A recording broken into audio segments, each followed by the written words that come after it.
Hey guys, in this video I'm going to be covering the beginnings of the first two novellas released for EverQuest Next lore. I'm super excited to jump in, but before I continue, I'd like to make sure you know there will be spoilers, so if you are planning on reading the books, which I highly recommend, I suggest turning the video off now.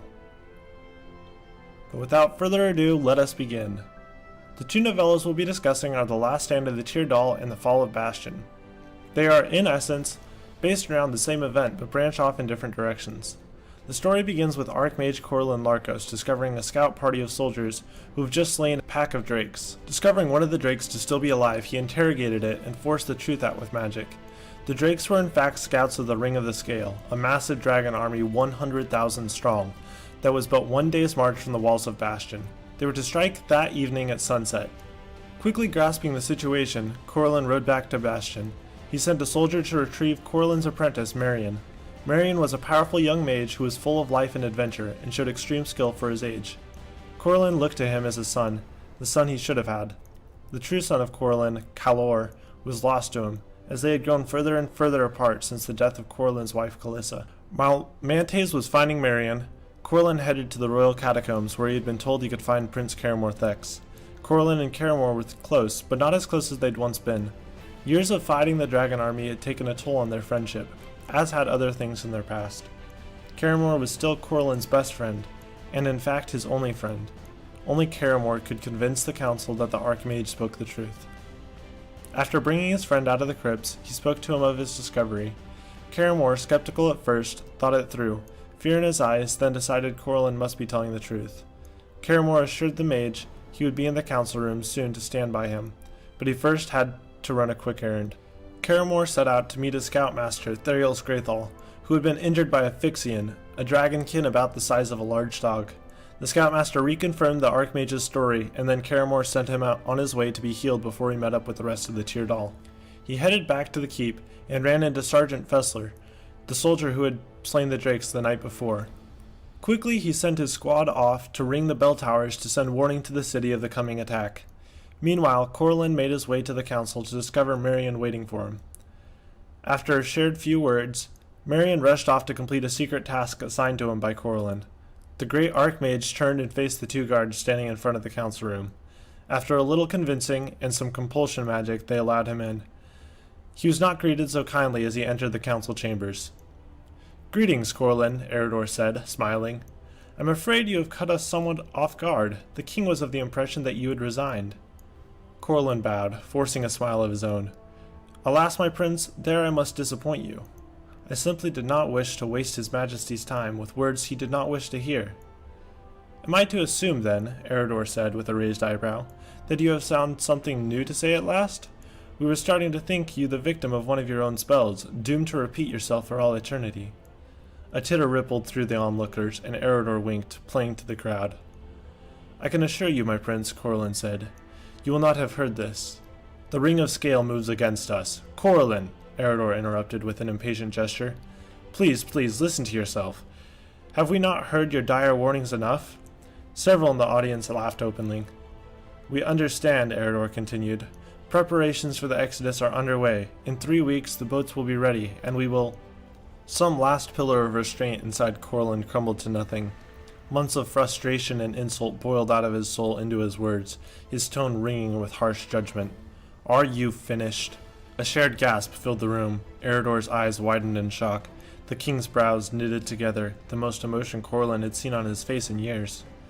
"You overstep yourself, Corlin," he murmured. The room fell silent. Corlin laughed, enjoying their confusion and anger, while a soft, dangerous voice in the back of his skull whispered to him, telling him to unleash fire, or lightning on them, kill them all. A bell rang. Without a word, his eyes still on Corlin, Eredor strode across the room to the window. The crowd parted ahead of him. Corlin kept his own eyes on the king. "The Ring of Scale attacks at sunset." "Nonsense," Eredor said. "It could be anything." His voice trembled. "You have long been deaf to my warnings," Corlin told him. "Don't prove yourself a fool now." Eredor's eyes flashed. He turned to the knot of officers. "I want him arrested," he snarled. "I want him out of this room and in the deepest pit in Bastion before he can blink." "Now!" Eredor barked. "Father," Caramor boomed from the doorway, "the hour is at hand. Ithiosar comes. He looked at the 5 officers standing at arm's length from Corlin, and his face darkened. "Back," he snapped. "Leave him be." "Brother," Eredor began. Caramore seemed not to notice him. "Out!" He grabbed the nearest onlooker and shoved him towards the door. "I said out! All of you! This is the council chamber, not a public gallery!" He faced the 5 soldiers. "Sarthan, get these people out of here, then ensure no one else enters." "My prince," the senior of them said with a sullen twist to his lips, "we have orders to arrest the Archmage." "And now you have new orders," Caramore said. "Don't make me repeat them." He hustled the officers out of the room and then turned to Corlin with a half-smile. "I see you've been making friends." Corlin shrugged. "I told you they wouldn't listen to me." "Talk to me, my son," the king said.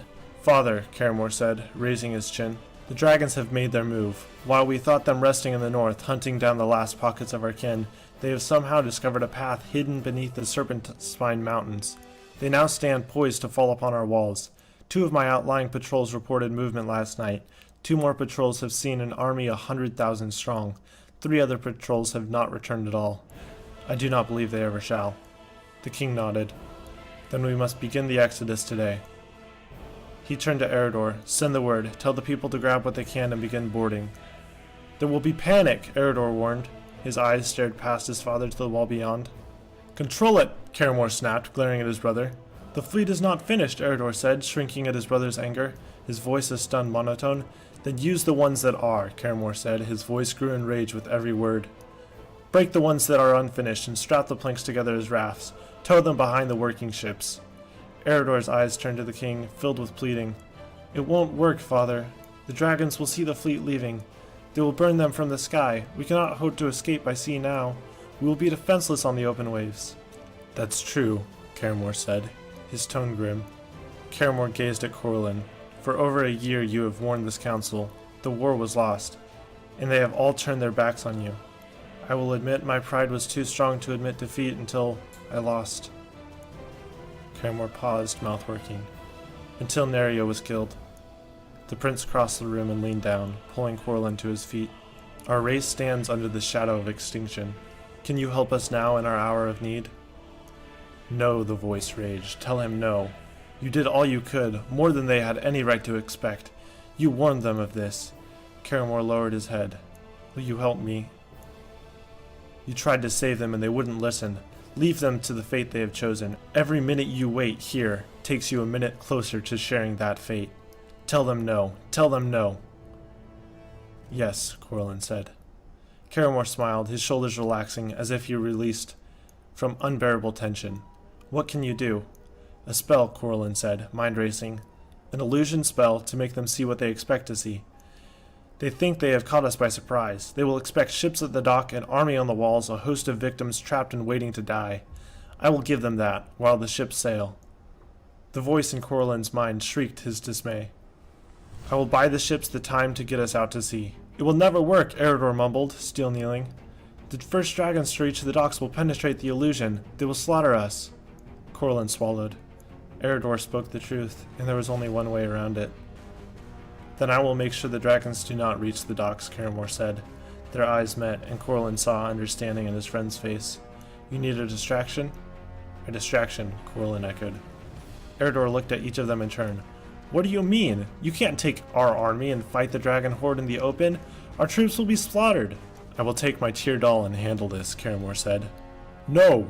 Pain laced through the king's eyes as he looked upon his youngest son. He reached out and placed a hand upon Caramore's cheek. "No. You are my son. I will not lose you. It's either me or all of us." He tried to give his father a reassuring smile.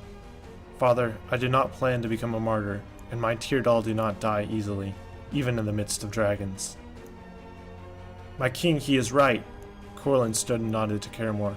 "The Tyr doll can slow the dragon army long enough for me to create the illusion, and keep the dragons distracted so they do not test it. A small force on the walls here will serve to slow them further still. If we fill every ship, every fishing boat and skiff, if we build rafts, thousands will die." Panic filled Eredor's face as if the reality of the situation had just settled on him. The king placed a hand on his shoulder. "But tens of thousands shall live." He moved his age-spotted hand to the back of Eredor's neck. "You will live to be king, my son, and you will learn that the choices are never easy." He locked eyes with Caramore. "And sometimes there is no choice at all." You are sure of this? Caramore nodded. As you say, Father, sometimes there is no choice at all. And that is where I'm going to end this video. There's a lot more to the story which I plan to go through soon. I hope you enjoyed watching it thus far, and I plan on releasing the next video within a week, so stay tuned. Thanks for watching, everyone. If you have any questions about what was talked about, please leave it in the comments below, and of course, happy adventures.